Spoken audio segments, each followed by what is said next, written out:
Hello, नमस्ते. स्वागत आहे तुमचं दी आर्ट ऑफ कुकिंग भारती आपल्या चॅनलमध्ये. माझ्या हातात तुम्हाला दिसतच असेल मस्त असा एक चमचमीत पदार्थ आहे. जे नॉनव्हेज लवर आहेत त्यांनी मे बी ओळखला पण असेल. आणि माझ्याकडे आहे मस्त असं झणझणीत आणि चमचमीत सुक्कं मटण.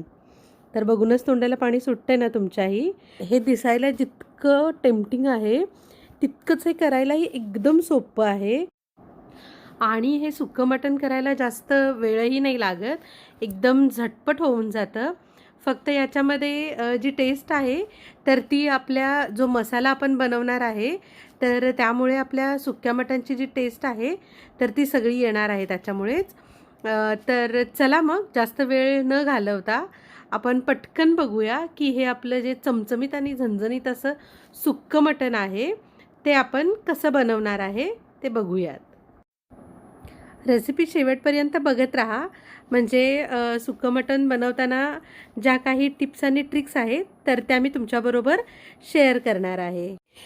सुक्कं मटण बनवण्यासाठी अर्थातच आपल्याला मटण लागणार आहे. तर हे बघा, इथे मी अर्धा किलो इतकं मटण घेतलेलं आहे. याला हळद आणि मीठ लावून मी फक्त उकडून घेतलेलं आहे. यालाच आपण अळणी मटण असं पण म्हणतो. अळणी मटणची डिटेल अशी रेसिपी मी आपल्या चॅनलवरती ऑलरेडी अपलोड केलेली आहे.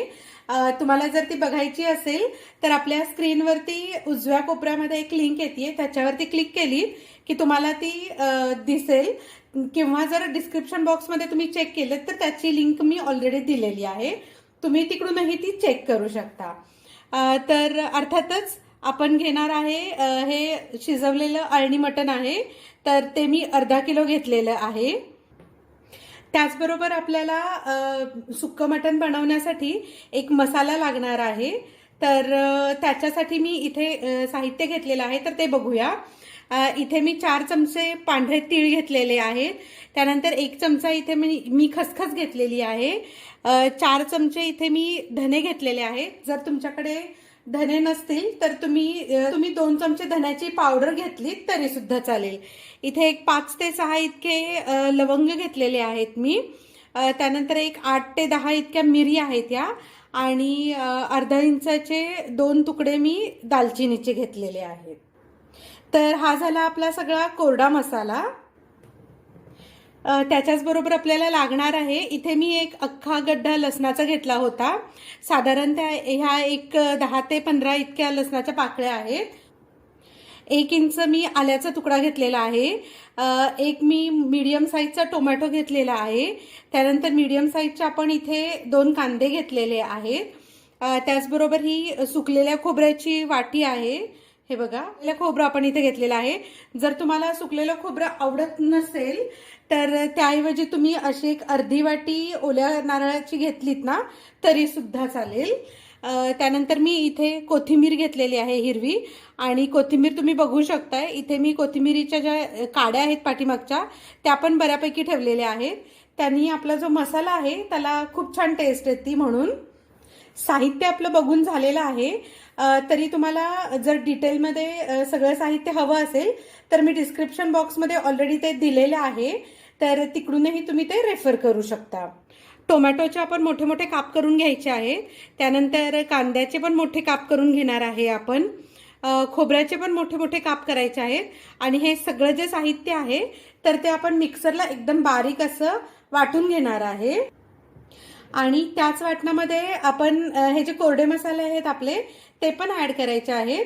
आणि ओला आणि कोरडे दोन्हीचे आपण छान अशी मी याची एक बारीक पेस्ट बनवून घेते, आणि त्यानंतर आपण पुढची कृती बघूया. हे बघा, इथे मी मिक्सरचं भांडं घेतलेलं आहे.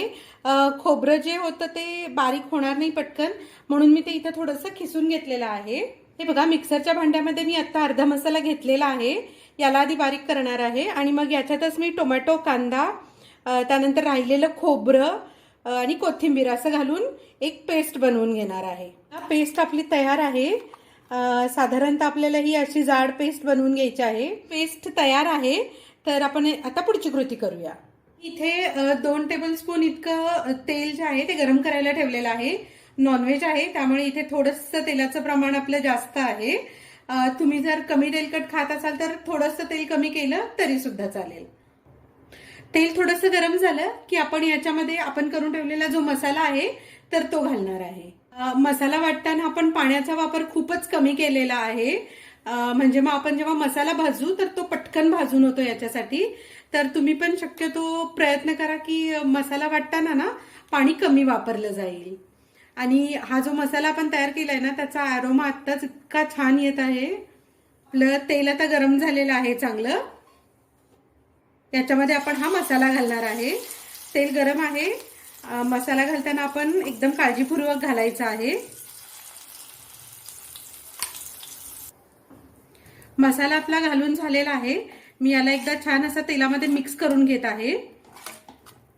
आणि साधारणतः मीडियम गॅसवरती आपल्याला हा सतत हलवत ना तेल सुटूपर्यंत भाजून घ्यायचा आहे.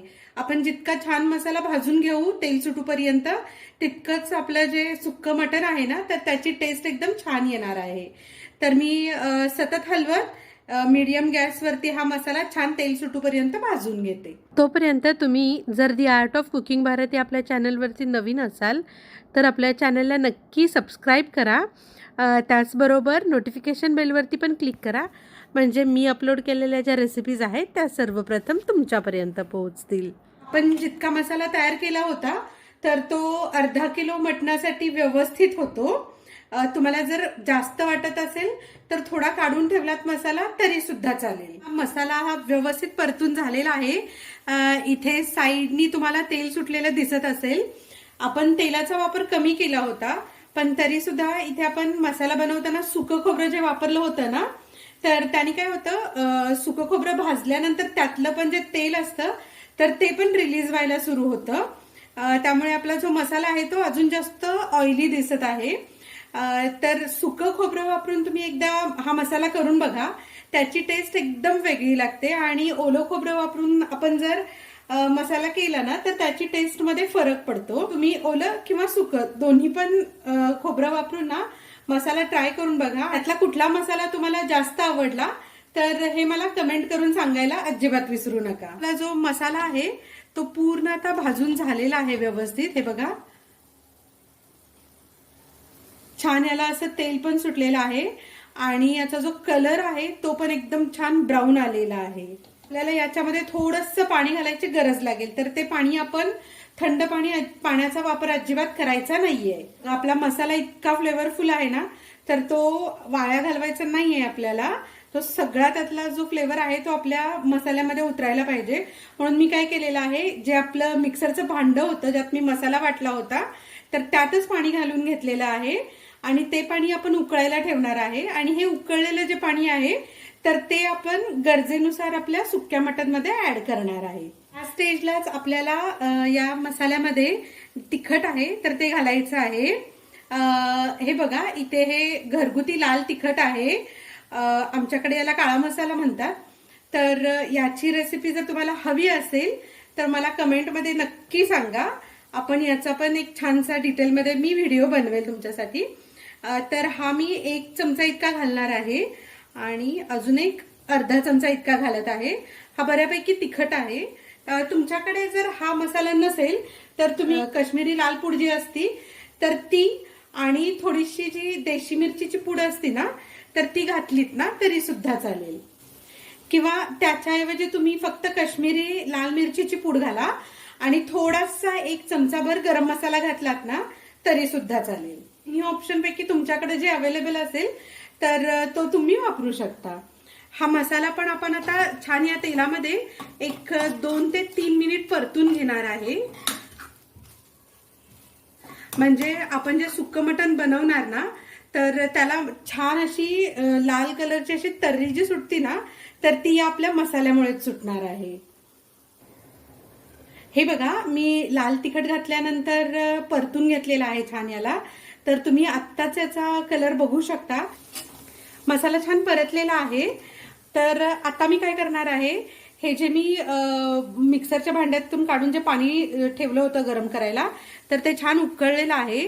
तर त्यातलं एक 2 ते 3 चमचे पाणी आपण आता या मसाल्यामध्ये घालायचं आहे आणि मसाला एक 2 मिनिट परतून घ्यायचा आहे.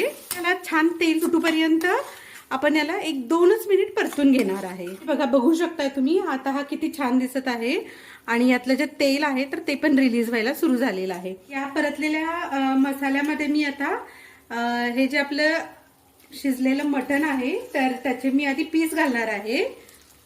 हे अळणीतले जे मटणाचे जे पीस आहेत तर ते मी याच्यामध्ये ऍड केलेले आहेत. तर आपण याला एकदा छानसं हलवून घेऊया. हे आपलं मटण जे आहे ते शिजलेलं आहे त्यामुळे आपण त्याला खूप जास्त हलवायचं नाहीये.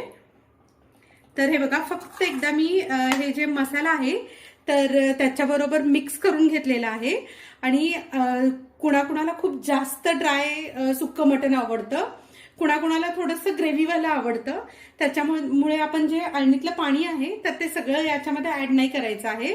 आधी पीस घालून बघायचे आणि गरज वाटली तरच आपण याच्यामध्ये थोडंसं पाणी ऍड करणार आहे. हे बघा, मी तुम्हाला दाखवते. जे सुक्कं मटण आहे तर ते किती जास्त टेम्पटिंग दिसत आहे. मटणाचे जे पीस आहेत तर ते मी मसाल्यामध्ये व्यवस्थित मिक्स करून घेतलेले आहे. तर साधारणतः आपल्याला 5 मिनिट याला लो फ्लेम वरती असंच ठेवायचं आहे. झाकायची गरज नाहीये याला.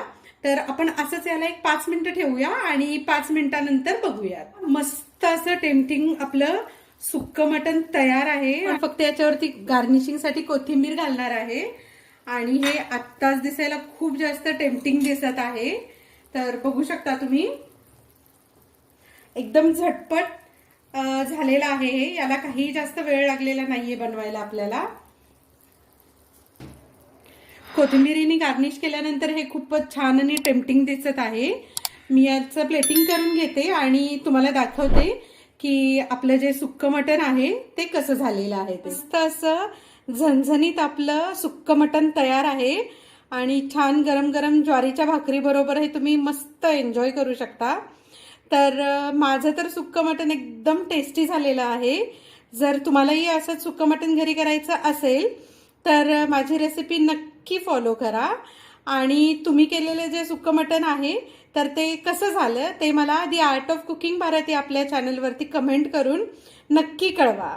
जर तुम्ही दी आर्ट ऑफ कुकिंग भारती या चॅनलवरती नवीन असाल तर आपल्या चॅनलला दी आर्ट ऑफ कुकिंग भारती या चॅनलला नक्की लाईक, शेअर आणि सबस्क्राईब करायला अजिबात विसरू नका.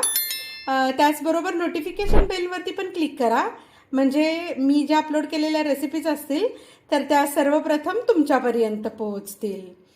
तर कसं वाटलं माझं आजचं हे सुक्क्या मटणची रेसिपी ते मला कमेंट करून नक्की कळवायला विसरू नका. त्याचबरोबर आपल्या चॅनलवरती अजूनही बऱ्याच छान छान अशा रेसिपी मी पोस्ट केलेल्या आहेत. तर त्या रेसिपी बघायलाही अजिबात विसरू नका.